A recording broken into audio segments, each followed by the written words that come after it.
Hare Krishna, muy buenos días, tardes y mediodías y buenas noches a los diferentes devotos de toda América Latina y de aquí de México en adelante, Norteamérica, que hablan español, en Europa también, ¿verdad? La península iberoamericana y ibérica, perdón, y también los de la comunidad de Mayapur que nos sigue en este canal.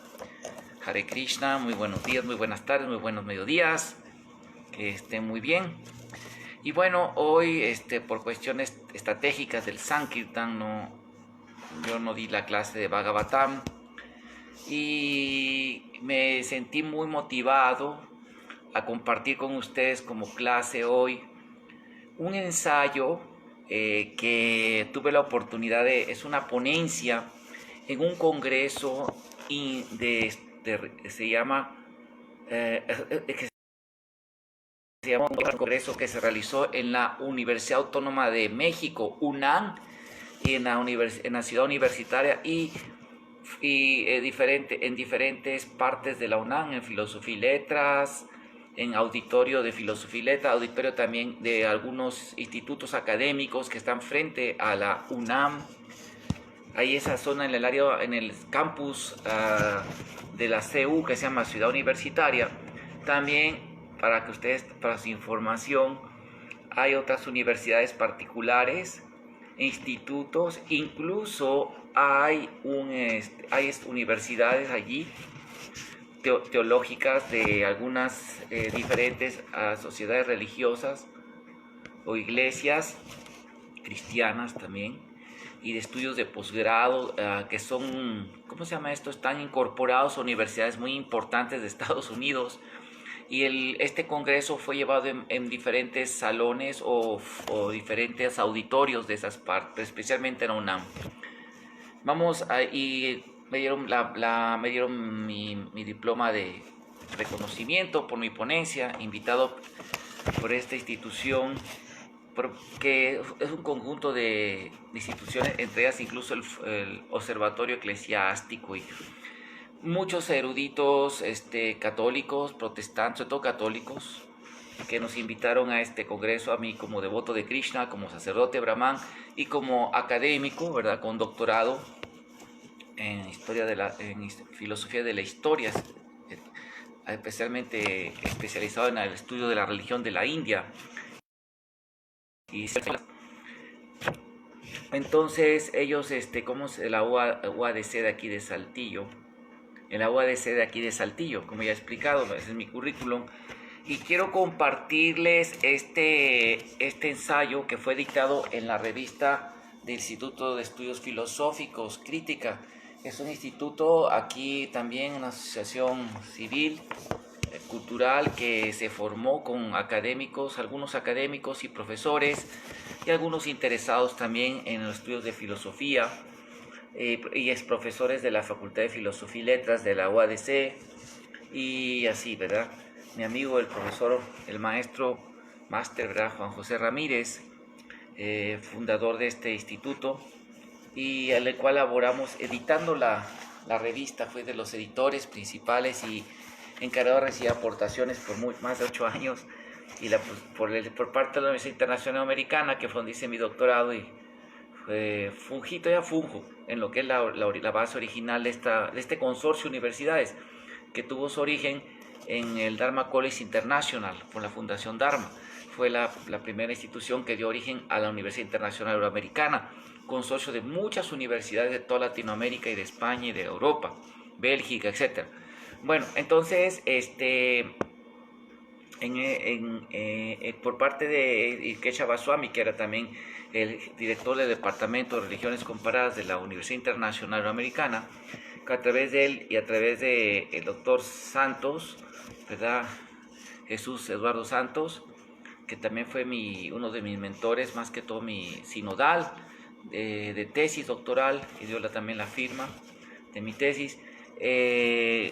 Gracias a él, esta revista se puso en todas las universidades de toda Iberoamérica muy importantes que participaban en estos congresos. Se estudió entre muchos académicos y recibí muchas cartas de apreciación. Realmente por temas de tanto valor y sobre todo temas ontológicos, filosóficos, metafísicos, ¿verdad? Estudios así humanísticos, no nada más mecanísticos, materialistas, como está la moda de la izquierda, ¿no? En este periodo, digamos, del 2001 que salía al 2011, 12, que yo dejé de elaborar en esta institución por ese tiempo, porque me dediqué más a mi trabajo académico y a mi doctorado y a publicación de mis libros y estar en foros de internet, más así también, ¿verdad? En participar en páginas académicas, mis investigaciones. También me han editado, aparte en varias revistas como Enfoque, en fin, puedo hablarle de varias revistas académicas que me han, entre ellas Encuentros Espirituales, que es una revista también ecuménica de la Iglesia Católica, de teólogos eruditos. Me han editado 2 artículos allí. Ellos me preguntaron, me pidieron que los editaran. Uno que se llama una propuesta de optimización del Sankirtan. Lo leyeron, les gustó mucho, yo ni sabía que lo habían leído y me hablaron, oye, ¿podemos editarlo? Y les inspiró mucho la estrategia de Chaitanya, de la topología simbólica y la semántica social. Todo eso lo manejé en esa tesis, como Chaitanya era muy experto en esto, y los académicos les gustó, lo entendieron. Yo pensaba que era más para devotos y no lo entendieron. Y también apariciones marianas, Shaktismo y Mariolotría, apariciones marianas, casos religiosos comparadas, de las manifestaciones ¿cómo se llama? El Shaktismo y las apariciones marianas, una comparación, las apariciones que hay en las escrituras sagradas védicas como en la tradición de la India y la tradición católica, cuando aparecen las apariciones marianas. Es interesantísimo, o sea, les encantó. Y aquí afortunadamente tenemos muy buena amistad. Tengo la tarjeta de don Raúl Vera, que ya se jubiló como obispo de la diócesis por la edad ya de 75 años. Tuvimos muchos diálogos con él.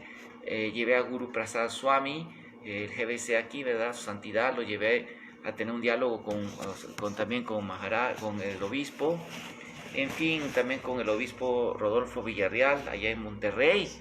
Y así, ¿verdad? Digo, ellos me financiaron mi participación en este congreso para que yo fuera a exponer.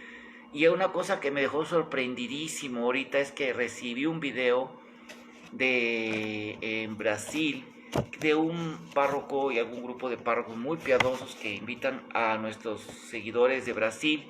Hicieron como una presentación teatral de Krishna, cantaron canciones como My Sweet Lord de George Harrison, Bow Down Mister, ¿verdad? Que la canta el famoso cantante inglés también, como Harrison, este cantante Boy George. Y también cantaron un Mahamantra.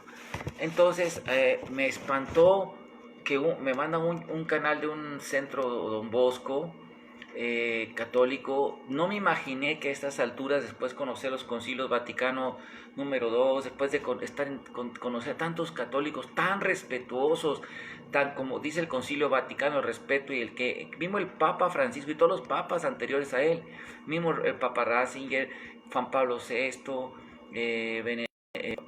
Benedicto II y el otro anterior, ¿cómo se llama? Juan Pablo II, ¿no?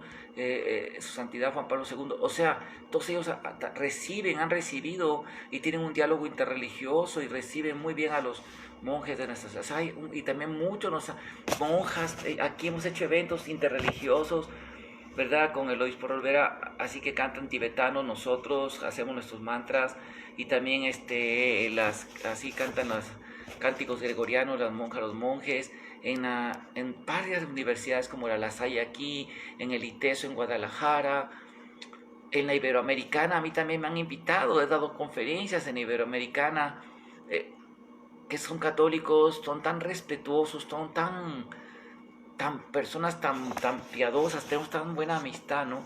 Y los devotos de Krishna jamás hemos ofendido, ni hemos siquiera hablado ni criticado a la Iglesia Católica en nada, ¿no? Nosotros no somos así fanáticos. Y es lo que vamos a leer en este artículo. Me pidieron que hablara se llama así, voy a leerlo. Y a mí me espantó que estos señores brasileños que se dicen católicos parecían cruzados, ¿no? Por ejemplo, hay una persona muy falto de cultura, así que es como las personas que voy a describir aquí, que le gusta insultar a mi maestro espiritual, insultar así, ofender a devotos, insultar, buscar faltas. Es una persona horrible, ¿no? Que esta persona, ¿cómo se llama? Me dijo, usted ha sido un cruzado contra la ideología de género y el marxismo cultural. Espéreme, ¿cruzado? Los cruzados, por ejemplo, ¿cómo se llama? Ricardo Corazón de sus fuerzas de él, masacraron a 5.000 soldados de Saladín que tenían una tregua con los templarios, tenían una tregua y no había habido guerra, aunque los dominaban ellos Jerusalén, pero permitían que llegáramos, hubo mucha guerra antes, pero ya tenían una tregua, ¿cómo se llama? Con los cristianos, tenían una tregua y podían ir, todos los cristianos, no le hacían nada a los musulmanes. Y tenía 5.000 que capturó rendidos y a la hermana de Saladín, una muchacha joven, una princesa, ¿verdad? Una princesa, la hija de la zarina, ¿verdad? ¿Cómo se llama? Hermana de ella y de él, que era el califa, el rey. Y este hombre masacró a la pobre mujer, la degolló, y degolló parejos 5.000 soldados rendidos. Dígame, ¿qué misericordia es esa? O sea, eso carnicería.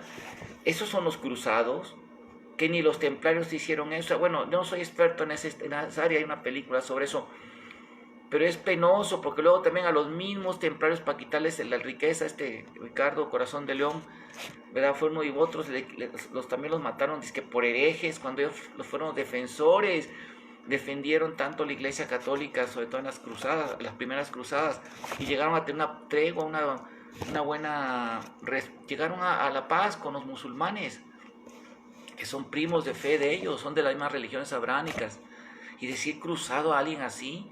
Pero estas personas, no son cruzados, pero sí son muy fanáticos, insultando a Krishna de demonio. O sea, me dio pena, me dio tristeza cuando escuché yo eso, insultando a los devotos. O sea, una persona así, a estas alturas, es muy penoso, la verdad. Pero bueno, como dice el dicho, también en todos lados, ¿verdad? En todo se da en la viña del Señor. O sea, en todos lados se dan casos de fanatismo, como aquí también en India hay hindúes fanáticos, y también algunos despojos por ahí de esos medievales existen, de oscurantismo existen, ¿verdad? Pero por otras causas. Y por eso voy a leer este artículo que fue muy apreciado, que se llama "Existen propuestas para el diálogo ecuménico entre las ramas del hinduismo", por Horacio Francisco Arganis Juárez. Aquí está. Dice Astra, en el último encuentro ecuménico interreligioso en el camino al Foro de las Culturas 2007 en Monterrey, ese es el foro que iba a ser en 2007 en Monterrey, pero el encuentro en el camino, ¿sí? Al ecuménico religioso encuentro, ¿sí? En el Centro Cultural Universitario de México, Ciudad de México, el 15 de julio del 2007, el profesor Arganis, un especialista en la religión hindú, muestra una investigación sociohistórica sobre este problema. ¿Sí?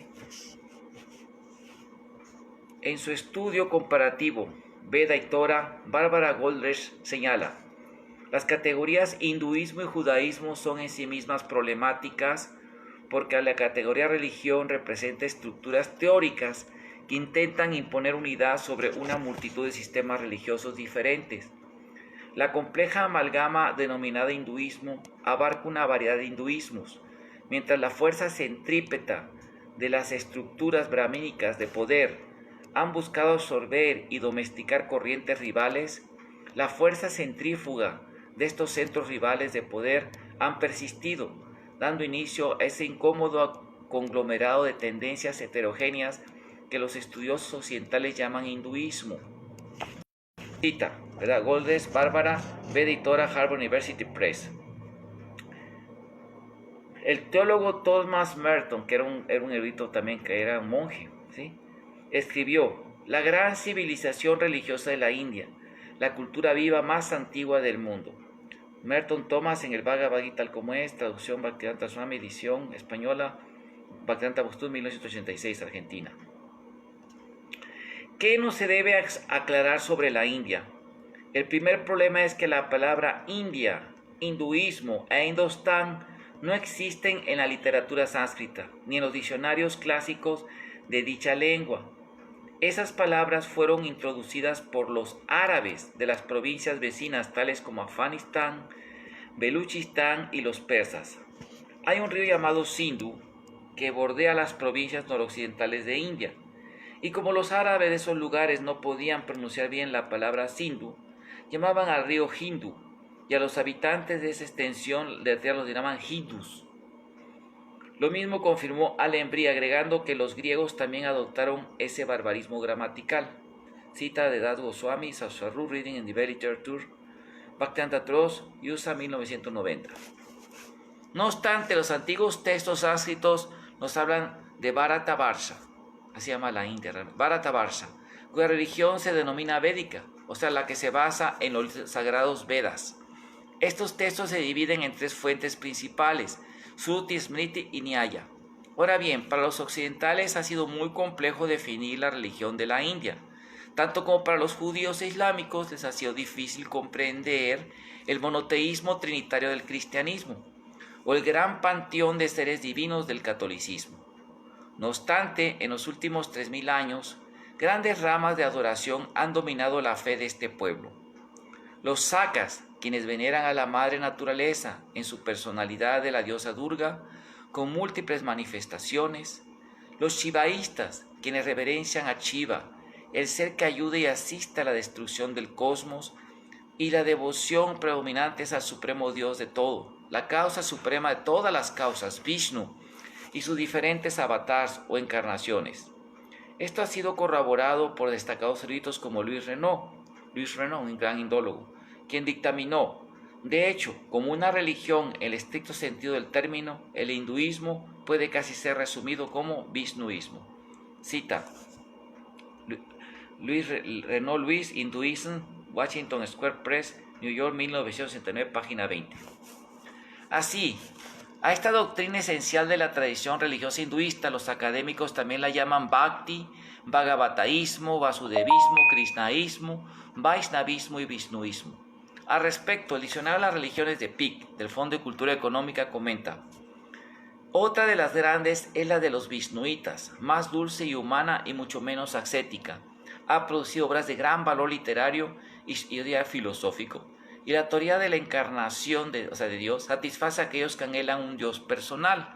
Los avataras de Vishnu, Krishna en especial, son deidades que muestran compasión por las pruebas y dolores de la humanidad y a las que es posible acercarse con reverencia y amor. En especial, reverencia y amor. 6. Diccionario de Religiones, PIC, Fondo de Cultura Económica, edición 1908, página 218.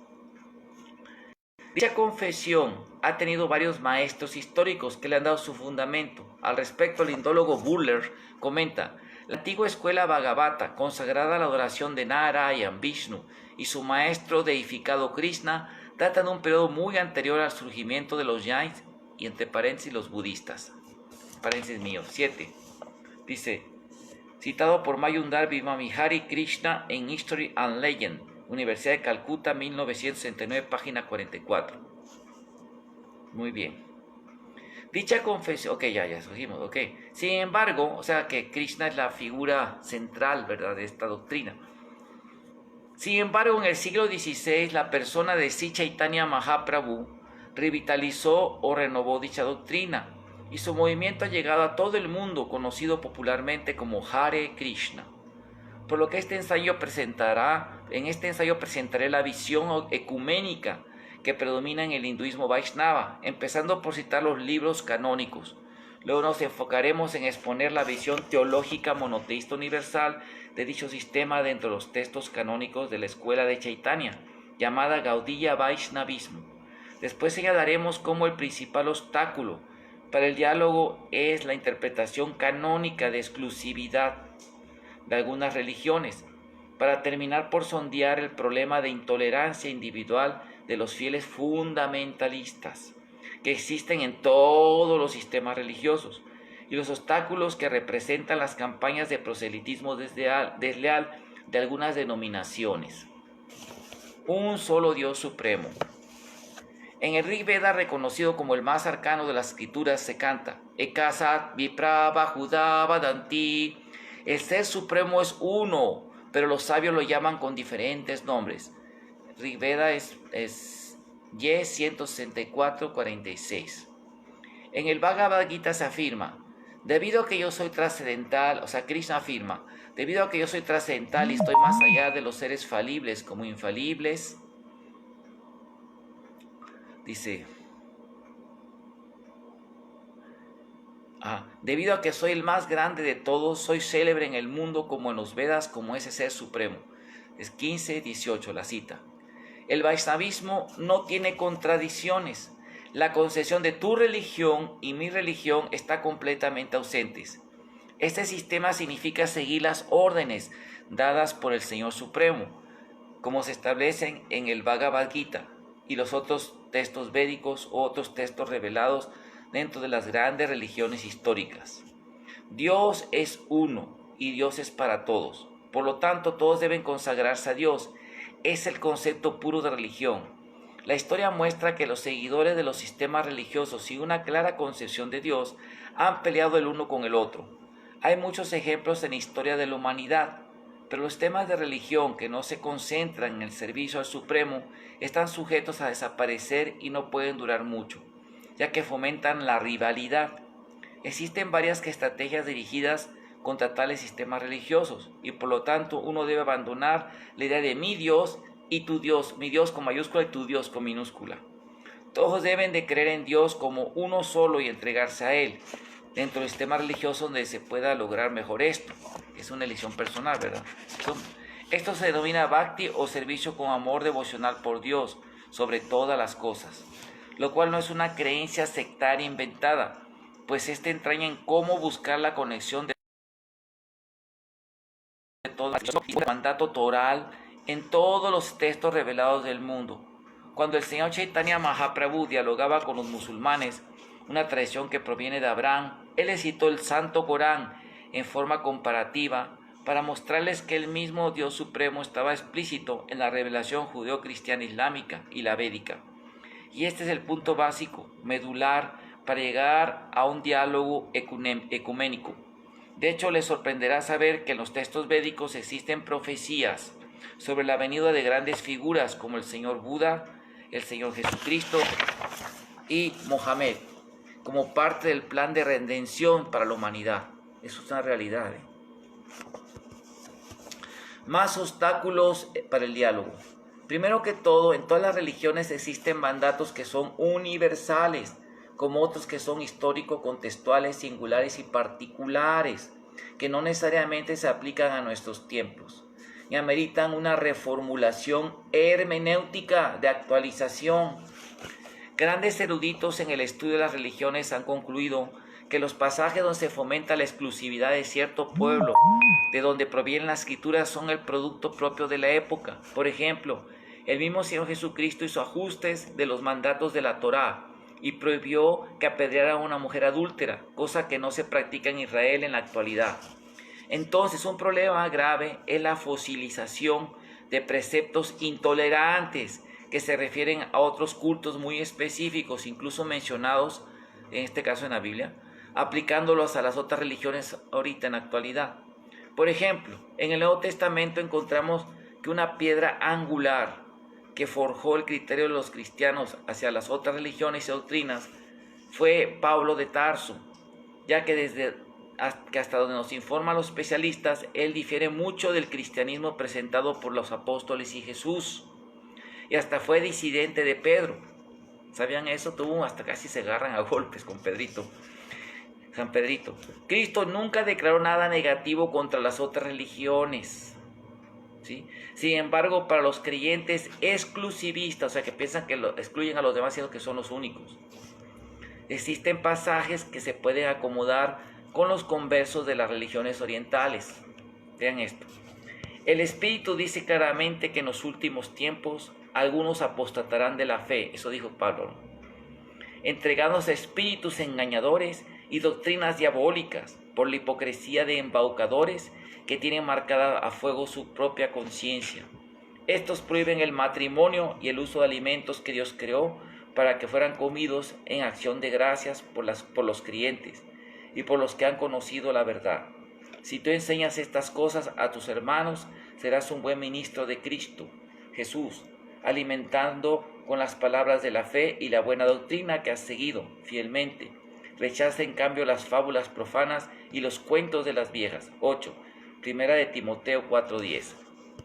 Aunque un poco los budistas y con mayor existencia los hinduistas prohíben el consumo de carne y alcohol, para nada están contra el matrimonio religioso, obviamente, ¿no? Pero sí valorizan la vida monástica.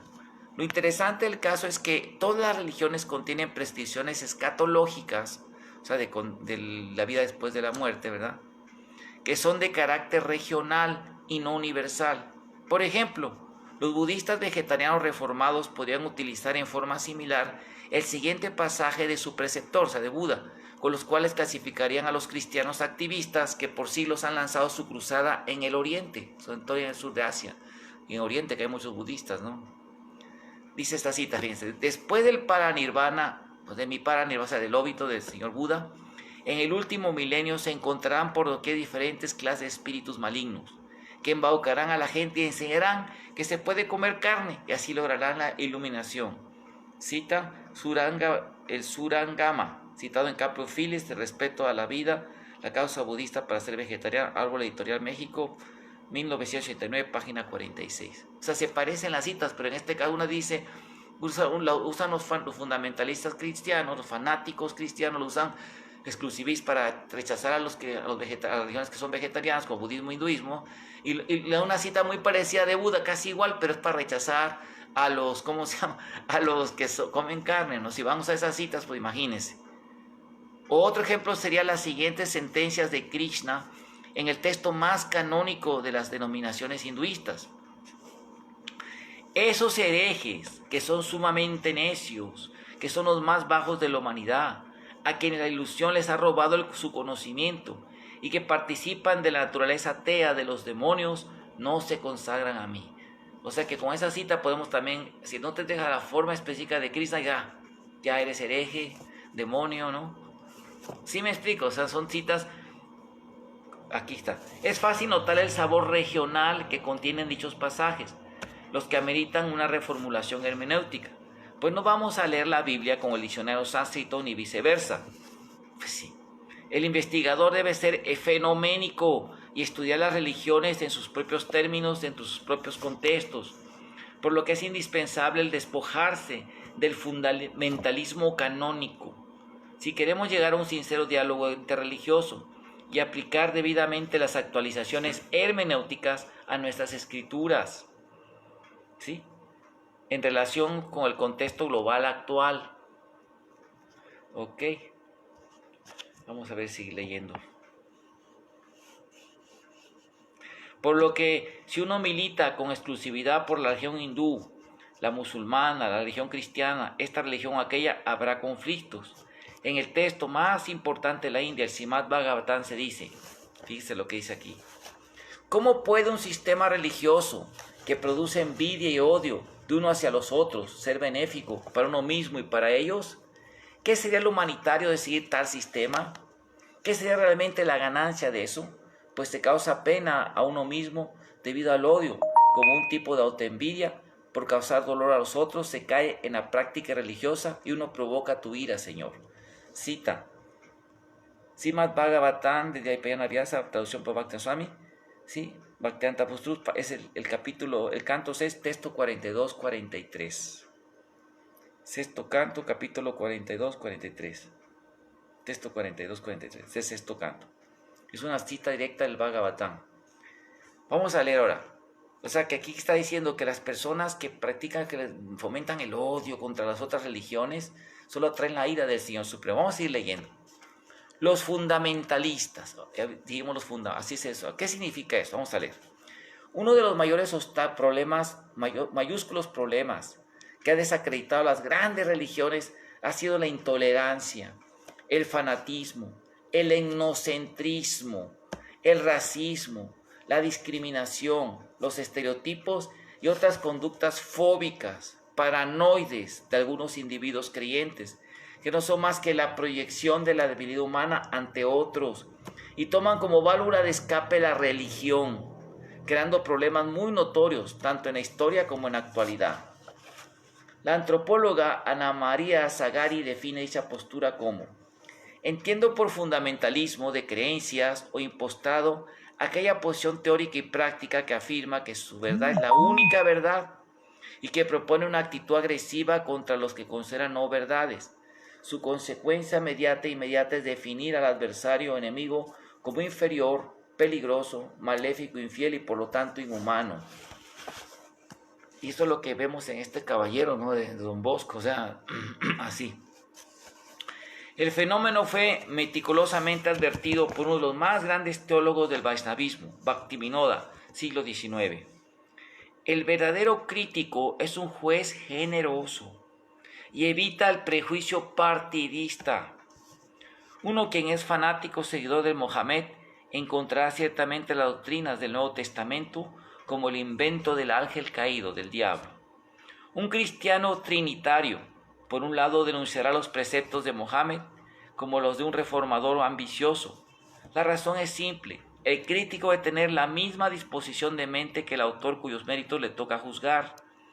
Las doctrinas tienen diferentes maneras. Uno que ha sido educado en la sociedad unitaria de Benares escasamente encontrará piedad en la fe de los Vaishnavas, y un monje Vaishnava ignorante, cuyo negocio es mendigar de puerta en puerta, no encontrará piedad en los cristianos. Esto es debido a que los Vaishnavas no piensan como los cristianos sobre su religión. Puede ser que los cristianos y los Vaishnavas profesen el mismo sentimiento de amar a Dios sobre todas las cosas, pero nunca pararán de pelear el uno con el otro solo porque han arribado a una conclusión común por diferentes caminos de doctrina. Así es que mucha sordidez entran en los argumentos de los cristianos piadosos cuando ellos descargan su opinión imperfecta sobre la religión de los Vaishnavas. 13. Cita 13. Confróntese Thakur Bhaktivinoda del Bhagavata, su ética y teología. India, 1989. Y como consecuencia, el problema no para allí, pues esto desemboca una serie de ofensivas y defensivas por todos los bandos. Por ejemplo, los primeros eruditos europeos, cuando se pusieron a estudiar la religión de la India, hicieron hasta concursos de 200 libras esterlinas para el que presentara la mejor refutación académica de los textos sagrados védicos, con el fin misionero de conversión. Su influencia aún se vive en algunos académicos modernos de indología.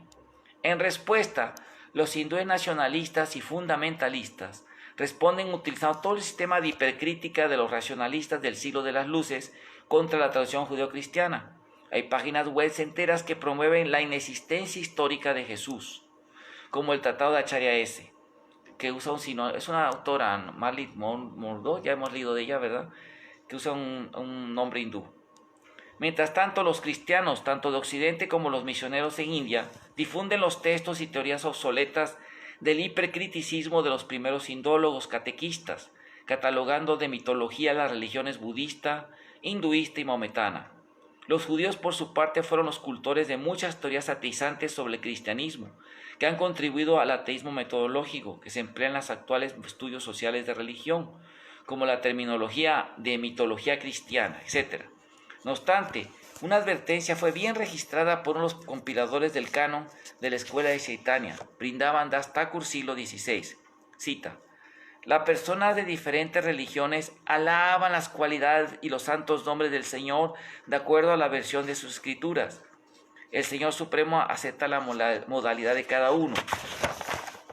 Si uno demuestra malicia hacia la religión de otros, él en realidad está mostrando malicia hacia el mismo Dios Supremo, que es adorado por las religiones. Desde que Dios es tan solo uno, tal persona blasfema se vuelve odiosa del mismo Dios Supremo que él adora. Cita 14. Ve a Thakur Vrindavan Das Chaitanya Bhagavat 167781. Traducción por Kuchakrata Das Institute, Krishna Institute, UCA, 1994. Por lo que si queremos aspirar a un verdadero ecumenismo, es imperativo que tenemos que detectar a los sujetos fundamentalistas en nuestras sociedades religiosas y evitar que ocupen cargos de liderazgo, como de educación, a manera de desarticular dicha tendencia tan nefasta y sus consecuencias. Vamos a leer el siguiente subtítulo, siguiente párrafo. El proselitismo desleal. Esto nos lleva al último punto de esta discusión. Entre los fenómenos sociales más notorios se encuentra la amenaza que sufren las religiones locales ante la emigración de los grupos misioneros de todas las religiones, en casi todas las naciones del mundo. Es interesante que en la época colonial la evangelización suplió en forma satisfactoria las demandas morales de legitimización de los imperios, pues aunque los creyentes proselitistas por lo general han hecho su labor con toda la buena intención de su fe, a la vez las misiones han funcionado como una herramienta de extinción de las culturas ancestrales, precoloniales. Por ejemplo, en México, como en otras partes de América, la imposición del catolicismo ayudó al proceso de aculturación y aniquilación de la religión y culturas mesoamericanas. En Arabia el Islam ayudó a sí mismo y sirvió, y todo el Oriente, Medio Oriente y Oriente Lejano, sirvió como fuerza catalizadora para la expansión imperial musulmana, acabando con muchas de las culturas locales como el antiguo Egipto, etc.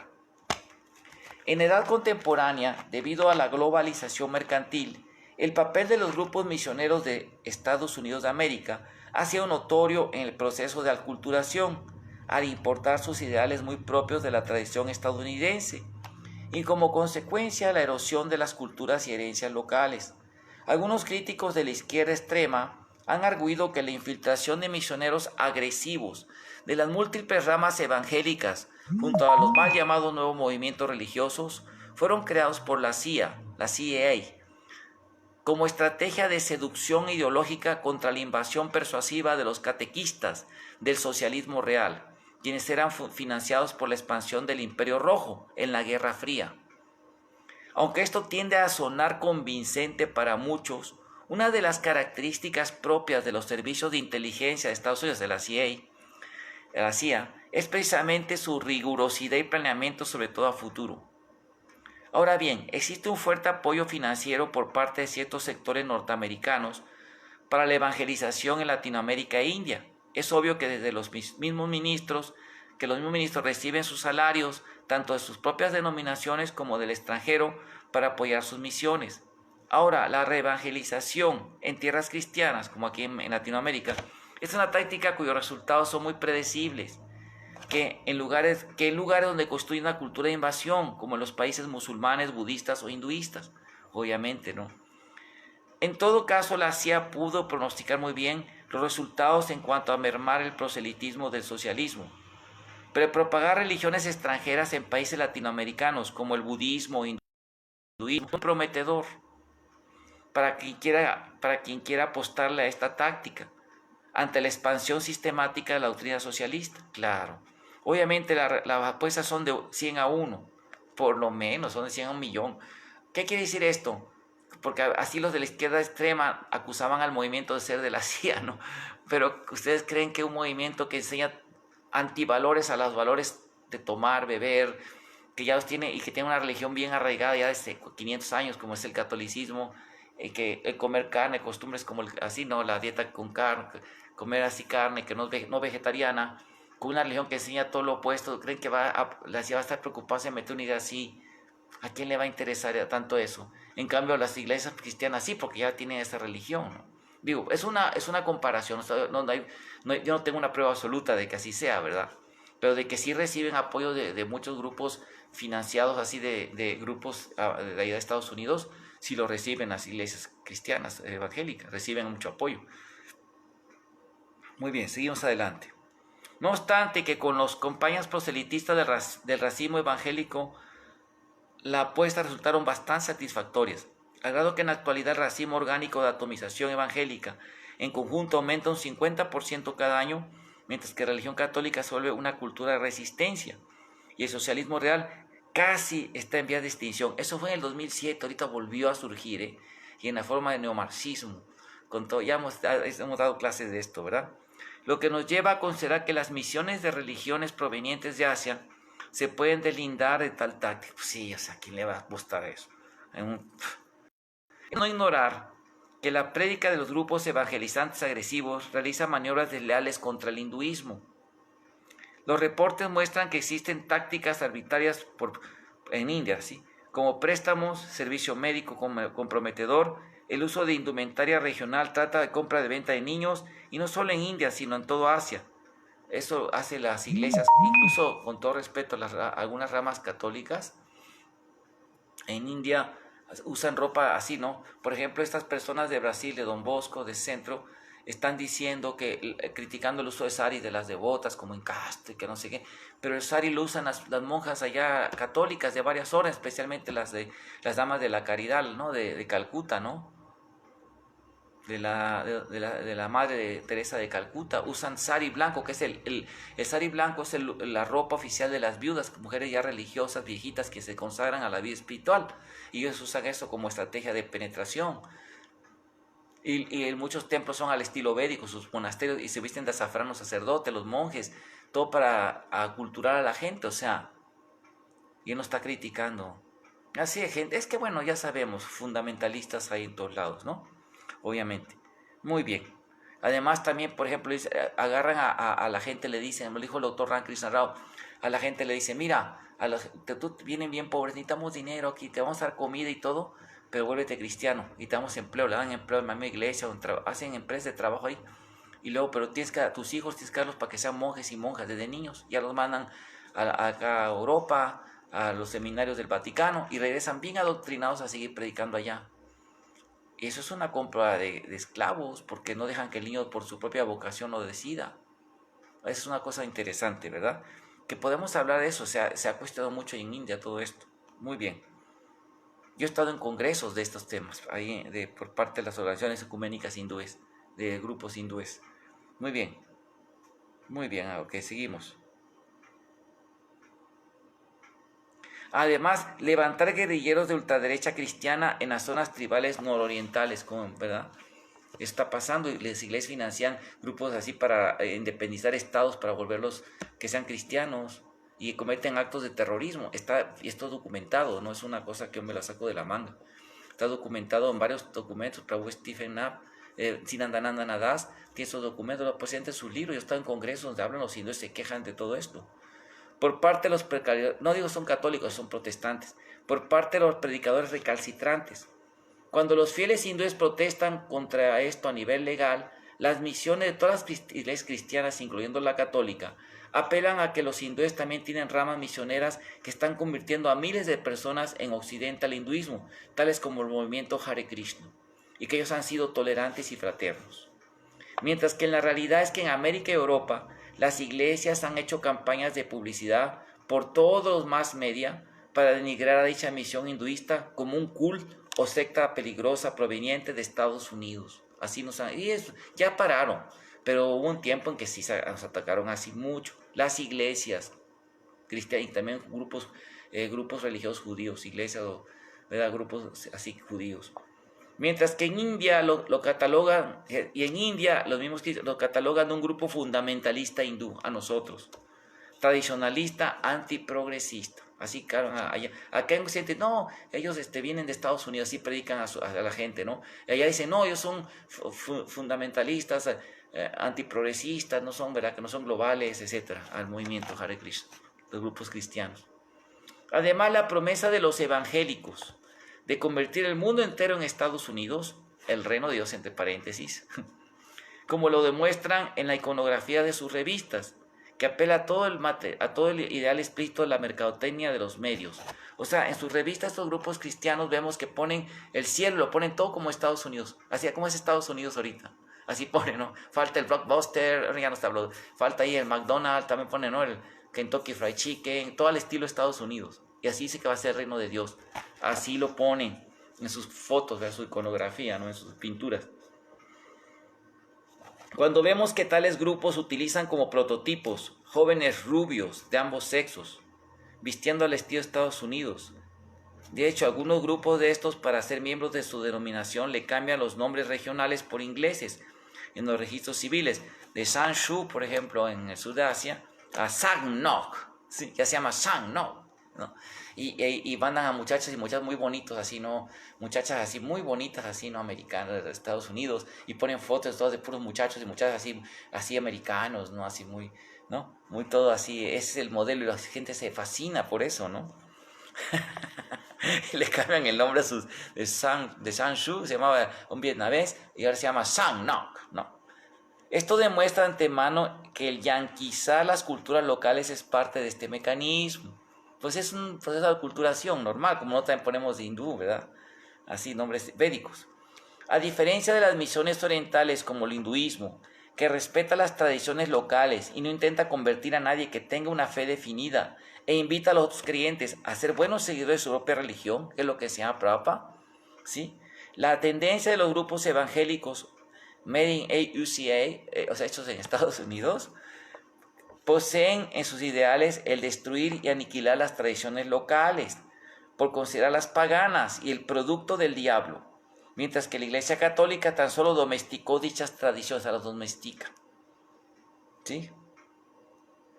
De hecho, los grupos más agresivos y exitosos en su expansión, como los bautistas del sur en India, y mormones y como testigos de Jehová en Latinoamérica, los dos últimos, ortodoxamente hablando, son los más heterodoxos, si es que se les puede llamar cristianos. A la vez son los más proselitistas y persuasivos como hostigadores en su adoctrinación.